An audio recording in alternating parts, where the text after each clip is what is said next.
What is up, my body warriors, and welcome back to another video. Today we're going to be talking all about shoulder flexibility, and specifically we're going to be talking about overhead flexibility. This is going to be relevant primarily kind of for handstands, but it's also going to be applicable for people who generally just want to do overhead pressing movements like the military press. People want to just increase their range of motion, maybe do something like a wall angel, that's going to need overhead flexibility.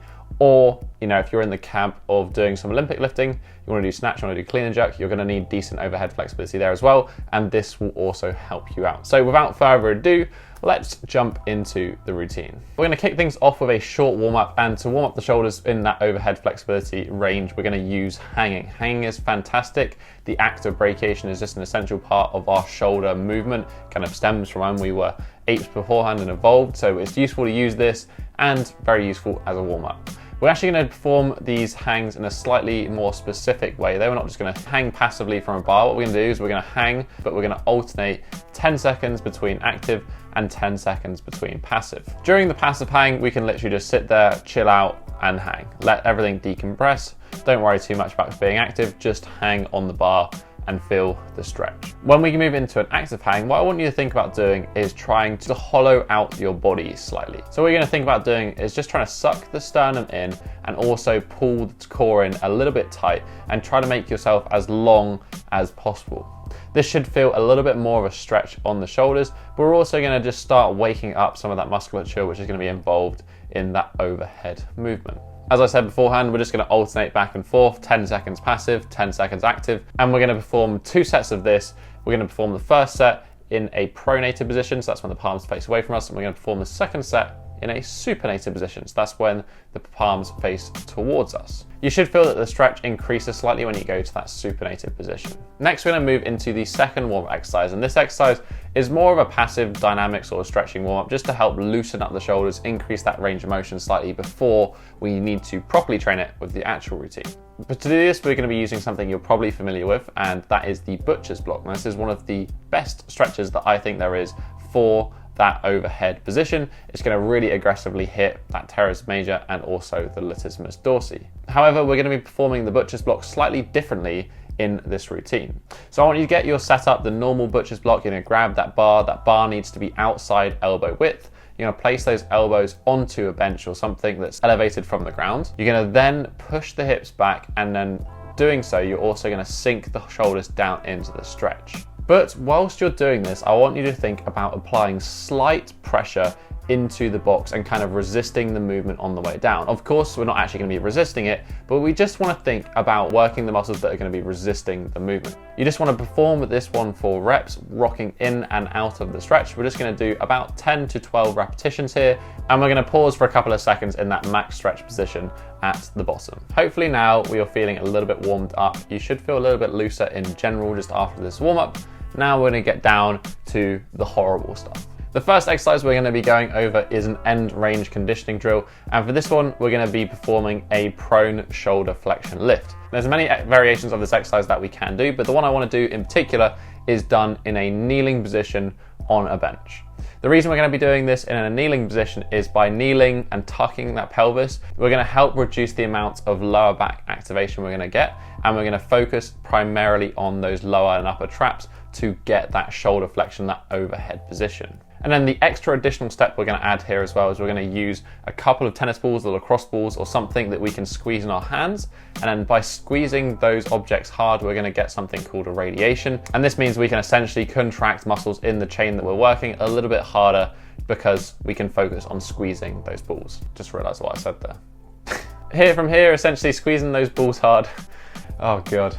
Squeezing those balls hard, you're going to try and lift both hands overhead whilst maintaining this kneeling position. Now, this is not going to be easy. This is intentionally making things really hard for us, and that's kind of the point of this drill. When you're lifting the arms, you're going to try and lift them in a just outside of shoulder width position. We don't want to go really wide here. We don't want to go really narrow. We want to be just outside of shoulder width.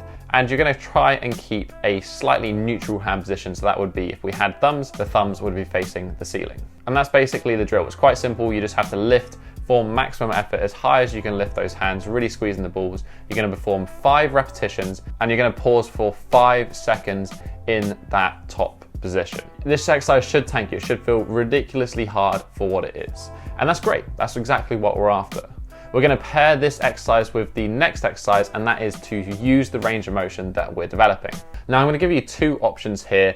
Both are very similar movements, but the main difference is that one is open chain and one is closed chain. Just for reference, the open chain exercise would be when the hand is free to move, so this would be our first option. The closed chain exercise is when the hand is fixed, and that would be our second option. So the open chain variation is going to be the lat pullover. Now this is something that I shared in my upper body strength and flexibility workout, which I highly recommend you check out if you're interested in this, and I'll link that down below as well as the lower body one. They're both great workouts. We're going to perform some slight modifications to the ones that we did in that routine though, because of what we're working on.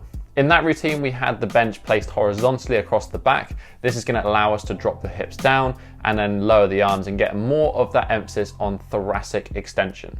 However, when we're performing today's exercise, we want to focus on shoulder flexion. We want to focus on that pure overhead range of motion. So what we're going to do instead is we're going to lie back on a bench and we're going to perform in the same tucked position that we performed the first exercise, and then from here in a lat pullover manner.